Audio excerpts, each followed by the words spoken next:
Hello welcome back. ഇന്നത്തെ വീഡിയോയിൽ നല്ല ഹെൽത്തി ആയിട്ടുള്ളൊരു റെസിപ്പിയാണ് കേട്ടോ കാണിക്കുന്നത്. പ്രതിരോധശേഷി കൂട്ടാനും അതുപോലെ തന്നെ പ്രത്യേകിച്ച് സ്ത്രീകൾക്കും കുട്ടികൾക്കും വേണ്ടിയിട്ട് തയ്യാറാക്കി കഴിക്കാൻ പറ്റിയ നല്ല ബെസ്റ്റായിട്ടുള്ള നെല്ലിക്ക കൊണ്ടുള്ള ഒരു റെസിപ്പിയാണ് കേട്ടോ. അപ്പോൾ എല്ലാവരും വീഡിയോ ഫുള്ളായിട്ട് കാണണേ. അപ്പോൾ ഞാനിവിടെ 500 ഗ്രാം നെല്ലിക്ക എടുത്തിട്ടുണ്ട്. നെല്ലിക്ക ആവിപാത്രത്തിൽ വെച്ചിട്ട് ഒരു 15 മിനിറ്റ് ഒന്ന് ആവി അടുപ്പിച്ച് വേവിച്ചെടുത്തിട്ടുണ്ട്. ഇതല്ലെങ്കിൽ കുക്കറിൽ വെച്ച് വേവിച്ചെടുക്കുക. കുക്കറിലാകുമ്പോൾ ഒരു 1/4 കപ്പ് വെള്ളം കൂടി ഒഴിച്ചിട്ട് ഒരു 2 വിസിലടുപ്പിച്ചാൽ മതി. അപ്പോഴേക്കും നന്നായിട്ട് വെന്ത് വരും. ഒത്തിരി അങ്ങോട്ട് വെന്ത് കുഴഞ്ഞു പോകാൻ നിൽക്കരുത്. എന്നിട്ട് അത് കുരുവൊക്കെ കളഞ്ഞ് നന്നായിട്ടൊന്ന് വൃത്തിയാക്കി എടുക്കാം. എന്നിട്ട് നമുക്കിതൊരു മിക്സിയുടെ ജാറിലേക്ക് ഇട്ടിട്ട് നന്നായിട്ടൊന്ന് അരച്ചെടുക്കണം. അപ്പോൾ എത്രത്തോളം നന്നായിട്ട് അരച്ചെടുക്കാൻ പറ്റുമോ അത്രത്തോളം നന്നായിട്ട് അരച്ചെടുക്കാം കേട്ടോ. ഇപ്പോൾ 500 ഗ്രാം നെല്ലിക്കയല്ലേ ഉള്ളൂ. അപ്പോൾ എല്ലാം കൂടെ ഒരുമിച്ചിട്ട് അരച്ചെടുക്കുകയാണ്. ഇത് നല്ല പേസ്റ്റ് പോലെ അരച്ചെടുത്തിട്ട് ഒന്ന് മാറ്റി വയ്ക്കാം.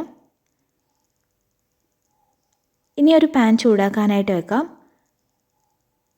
അതിലേക്ക് മധുരത്തിന് ആവശ്യമായിട്ടുള്ള ശർക്കര ചേർത്ത് കൊടുക്കുകയാണ്. ഞാനിപ്പോൾ ഒരു 3 കട്ട ശർക്കരയാണ് എടുത്തേക്കുന്നത്. ഇതിലേക്ക് ഒരു 1/4 കപ്പ് വെള്ളം കൂടെ ഒഴിച്ചു കൊടുക്കുന്നുണ്ട്. ഇപ്പോൾ ശർക്കര ഒന്ന് പൊടിച്ചെടുത്തിട്ടുണ്ട്. അപ്പോൾ പെട്ടെന്നൊന്ന് ഉരുകി കിട്ടാൻ വേണ്ടിയിട്ട് നമുക്കിതൊന്ന് പാനിയാക്കി എടുക്കണം. അപ്പോൾ അതിലേക്ക് വെള്ളം ഒഴിക്കുമ്പോൾ കുറച്ച് വെള്ളം മാത്രം ഒഴിക്കുക. വെള്ളം ഒത്തിരി ഒഴിക്കരുത്. ഒരു 1/4 കപ്പ് വെള്ളം ഒഴിച്ചു കൊടുത്തിട്ടുണ്ട്. എന്നിട്ടിത് നന്നായിട്ടൊന്ന് ഉരുക്കിയെടുക്കാം.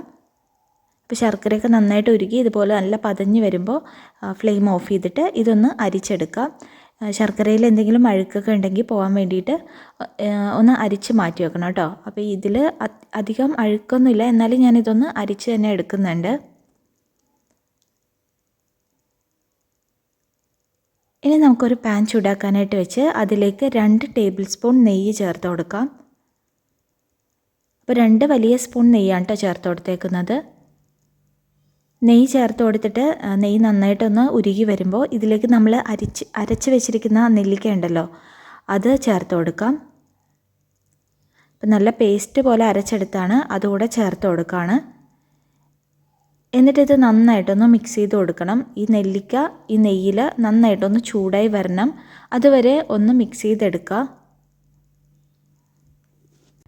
പിന്നെ ഇത് കഴിച്ച് കഴിഞ്ഞാൽ തടി വെക്കുമെന്ന് വിചാരിക്കരുത് കേട്ടോ. ഇത് കഴിച്ച് കഴിഞ്ഞാൽ വലിയ തടിയൊന്നും വെക്കില്ല. ശരീരത്തിനൊരു ചെറിയ പുഷ്ടിപ്പൊക്കെ ഉണ്ടാവും. പക്ഷേ ഇത് കഴിക്കുന്നതുകൊണ്ട് വലിയ തടിയൊന്നും വെക്കില്ല. ഇനി നിങ്ങൾക്ക് വണ്ണം വെക്കണമെന്നുണ്ടെങ്കിൽ കുറച്ചുകൂടെ നെയ്യ് അധികം ചേർത്ത് തയ്യാറാക്കിയെടുക്കുക. അപ്പോൾ നെയ്യ് കൂടുതൽ ചേർത്ത് തയ്യാറാക്കുകയാണെങ്കിൽ ശരീരം തടിക്കും. അതേസമയം നെയ്യ് കുറച്ച് ചേർത്തിട്ട് തയ്യാറാക്കുകയാണെങ്കിൽ ശരീരത്തിന് പ്രത്യേകിച്ച് തടിയൊന്നും വെക്കില്ല കേട്ടോ. അപ്പോൾ ഇതാ ഇനി നമ്മൾ ഇതിലേക്ക് ചേർത്ത് കൊടുക്കുന്നത് നമ്മളിവിടെ അരിച്ച് മാറ്റി വെച്ചിരുന്ന ശർക്കരപ്പാനിയാണ്. അതുകൂടി ചേർത്ത് കൊടുത്തിട്ട് നന്നായിട്ട് മിക്സ് ചെയ്ത് കൊടുക്കുക. കൈവിടാതെ നന്നായിട്ടൊന്ന് മിക്സ് ചെയ്ത് കൊടുക്കാം. അപ്പോൾ ഇതാ ഇതൊന്ന് വറ്റി വരണം. നന്നായിട്ടൊന്ന് വറ്റി കുറുകി വരണം. അതുവരെ നന്നായിട്ടൊന്ന് ഇളക്കി കൊടുക്കാം. അപ്പോൾ ഇതാ ഇതുപോലെ നന്നായിട്ട് തിക്കായിട്ട് വന്നിട്ടുണ്ട് കേട്ടോ. നല്ല തിക്കായിട്ട് വന്നിട്ടുണ്ട്. കളറൊക്കെ മാറി വന്നിട്ടുണ്ട്. ലോ ഫ്ലെയിമിൽ വെച്ചിട്ട് വേണം കേട്ടോ ഇത് ഇതുപോലെ വറ്റിച്ചെടുക്കാനായിട്ട്. ഫ്ലെയിം കൂട്ടി വെക്കരുത്. അപ്പോൾ ഇത് കറക്റ്റ് പാകത്തിന് കിട്ടില്ല. ഏറ്റവും ചെറിയ ഫ്ലെയിമിൽ വെച്ചിട്ട് വേണം ഇതുപോലെ ഒന്ന് വറ്റിച്ചെടുക്കാനായിട്ട്. അപ്പോൾ നന്നായിട്ടൊന്ന് തിക്കായിട്ട് വരുന്നത് വരെ ഇളക്കി കൊടുക്കണം. ഇത് കുറച്ച് സമയം എടുക്കും ഇങ്ങനെ ചെയ്തെടുക്കാനായിട്ട്. നല്ല ഉരുളിയൊക്കെ ഉണ്ടെങ്കിൽ അതിൽ ചെയ്തെടുക്കുന്നതാണ് കേട്ടോ ഏറ്റവും നല്ലത്. അപ്പോൾ കുറച്ച് വലിയ അളവിലൊക്കെ തയ്യാറാക്കുകയാണെങ്കിൽ ഉരുളിയിലൊക്കെ തയ്യാറാക്കിയെടുക്കാം. ഇപ്പം ഞാനിവിടെ ചെറിയൊരു എമൗണ്ടാണല്ലോ ചെയ്തെടുക്കുന്നത്. അതുകൊണ്ട് തന്നെ ചെറിയൊരു നോൺ സ്റ്റിക്ക് പാനിലാണ് ഞാനത് തയ്യാറാക്കിയെടുക്കുന്നത്. നോൺ സ്റ്റിക്ക് പാനിൽ തയ്യാറാക്കുമ്പോൾ അടിക്ക് പിടിക്കില്ല. ഉരുളിയിലൊക്കെ തയ്യാറാക്കുമ്പോൾ കൈവിടാതെ നന്നായിട്ട് ഇളക്കി കൊടുത്തുകൊണ്ടിരിക്കണം. അതുപോലെ തന്നെ ചൂട് നല്ല ചെറിയ ചൂട് മതി കേട്ടോ ഇത് തയ്യാറാക്കിയെടുക്കുമ്പോൾ. അതായത് നന്നായിട്ട് ഇളക്കി കൊടുത്തുകൊണ്ടിരിക്കുകയാണ്. ഇത് കുറച്ചൊന്ന് ടൈറ്റായി വരുന്നുണ്ട് കേട്ടോ. കുറച്ചുകൂടെ ഒന്ന് ടൈറ്റായി വരണം. അപ്പോൾ ഈ ഒരു സമയത്ത് നമുക്ക് ഇതിലേക്ക് ഒരു പൊടി കൂടി തയ്യാറാക്കാം. അതിനായിട്ട് ഒരു മിക്സിയുടെ ജാറിലേക്ക് കുറച്ച് ഇഞ്ചി ഉണക്കിയതാണ് കേട്ടോ അത് ചേർത്ത് കൊടുക്കുകയാണ്. അതിന് പകരം ചുക്ക് ചേർക്കുക. ചുക്കോ അതല്ലെങ്കിൽ ചുക്ക് പൊടിയോ ചേർത്ത് കൊടുക്കാവുന്നതാണ്. പിന്നെ ഇതിലേക്ക് 2 പീസ് പട്ട കൂടെ ചേർത്ത് കൊടുക്കുന്നുണ്ട്. അപ്പോൾ ഇഞ്ചിയും പട്ടയൊക്കെ രോഗപ്രതിരോധ ശേഷിക്ക് വളരെയധികം നല്ലതാണ്. അപ്പോൾ ഇതൊക്കെ എന്തായാലും ചേർത്ത് കൊടുക്കുക. നല്ലൊരു ഫ്ലേവറും സ്മെല്ലും ഒക്കെ കിട്ടും. പിന്നെ ഇതിലേക്ക് ചേർത്ത് കൊടുക്കാനുള്ളത് കറയാമ്പൂ ആണ് കേട്ടോ. കറയാമ്പൂ ഇതുപോലെ ഒരു 4-5 എണ്ണം എടുത്തിട്ടുണ്ട്. അതുകൂടെ ചേർത്ത് കൊടുക്കാം. പിന്നെ ഇതിലേക്ക് ചെറിയ ജീരകം ചേർത്ത് കൊടുക്കുകയാണ്. ചെറിയ ജീരകം 1 ടീസ്പൂണാണ് ഞാൻ ചേർത്ത് കൊടുത്തിരിക്കുന്നത്. വേണമെങ്കിൽ 2 ടീസ്പൂൺ വരെയൊക്കെ ചേർത്ത് കൊടുക്കാം കേട്ടോ. ഫ്ലേവർ ഇഷ്ടമുള്ളവർക്ക് കുറച്ചുകൂടെ ചേർത്ത് കൊടുക്കാം. പിന്നെ ഇതിലേക്ക് ഒരു 2-3 ഏലക്ക കൂടെ ചേർത്ത് കൊടുക്കാം. ഏലക്ക മുഴുവനായിട്ടാണ് ചേർത്ത് കൊടുക്കുന്നത്. എന്നിട്ട് ഇതെല്ലാം കൂടി നന്നായിട്ടൊന്ന് പൊടിച്ചെടുക്കാം. എത്രത്തോളം പൊടിച്ചെടുക്കാൻ പറ്റുമോ അത്രത്തോളം പൊടിച്ചെടുക്കാം കേട്ടോ. അപ്പോൾ ഞാനിവിടെ ഇഞ്ചി ഉണക്കിയെടുത്തതാണല്ലോ ചേർത്തത്, അതുകൊണ്ട് തന്നെ ഇഞ്ചിയുടെ വേസ്റ്റ് കുറച്ച് വന്നിട്ടുണ്ട്. അപ്പോൾ ഞാൻ ഒന്ന് അരിച്ചെടുത്തിട്ടാണ് കേട്ടോ ഇത് ചേർക്കുന്നത്. പൊടിയൊന്ന് അരിപ്പയിൽ ഒന്ന് അരിച്ചെടുക്കുന്നുണ്ട്. എന്നിട്ടാണ് ഇതിലേക്ക് ഈ നെല്ലിക്കയുടെ കൂട്ടിലേക്ക് ചേർത്ത് കൊടുക്കുന്നത്. ഇതൊന്നുകൂടെ ഒന്ന് നന്നായിട്ട് തിക്കായി വന്നിട്ടുണ്ട്. ഇനി നമുക്ക് ഈ പൊടികൾ ചേർത്ത് കൊടുക്കാം. അപ്പോൾ ഇതുപോലെ പൊടികൾ ചേർത്ത് കൊടുക്കുമ്പോൾ നല്ലൊരു ടേസ്റ്റും നല്ലൊരു സ്മെല്ലും ഒക്കെ വരും. ഇതോടെ ചേർത്തിട്ട് നന്നായിട്ടൊന്ന് ഇളക്കി കൊടുക്കാം.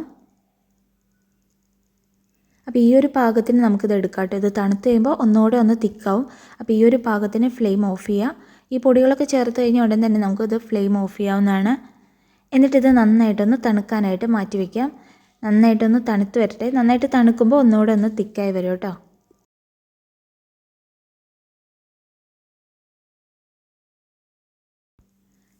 പിന്നെ ഇതുപോലെ ഒരു ഗ്ലാസ് ജാറിലേക്ക് പകർന്നു വെക്കുക. പ്ലാസ്റ്റിക്കിൻ്റെ ബോട്ടിലൊന്നും എടുത്ത് വെക്കരുത് കേട്ടോ. ഗ്ലാസിൻ്റെ ജാറിൽ തന്നെ എടുത്ത് വെക്കുക. ഇത് ഒരുപാട് നാൾ കേടുകൂടാതിരിക്കും കേട്ടോ. 1 മാസം വരെ നമുക്കിത് പുറത്ത് വെക്കാവുന്നതാണ്. വെള്ളമൊന്നും ഇല്ലാത്ത നല്ല ക്ലീൻ ആയിട്ടുള്ള ജാറിൽ വേണം ഇട്ട് വെക്കാനായിട്ട്. അതുപോലെ തന്നെ നമ്മളിത് എടുക്കുമ്പോൾ ഓരോ തവണ എടുക്കുമ്പോഴും നമ്മൾ ഉപയോഗിക്കുന്ന സ്പൂണൊക്കെ നല്ല ക്ലീൻ ആയിരിക്കണം. വെള്ളത്തിൻ്റെ അംശം ഒന്നും ഉണ്ടാവരുത്. അങ്ങനെയാണെങ്കിൽ ഫ്രിഡ്ജിൽ വെക്കാതെ 1 മാസം വരെ ഇത് പുറത്ത് വെക്കാം.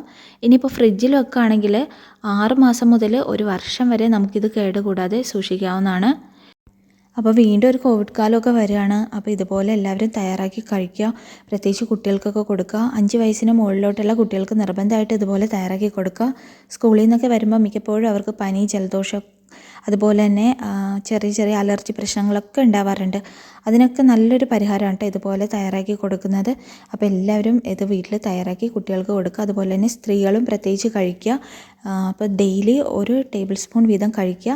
5 വയസ്സിന് മുകളിലോട്ടുള്ള കുട്ടികൾക്ക് കൊടുക്കുന്നതാണ് കേട്ടോ നല്ലത്. ചെറിയ കുട്ടികൾക്ക് കൊടുക്കണമെന്നില്ല. അങ്ങനെ കൊടുക്കണമെന്നുണ്ടെങ്കിൽ നിങ്ങൾ ഡോക്ടറായിട്ടൊന്ന് കൺസൾട്ട് ചെയ്തിട്ട് മാത്രം കൊടുത്താൽ മതി.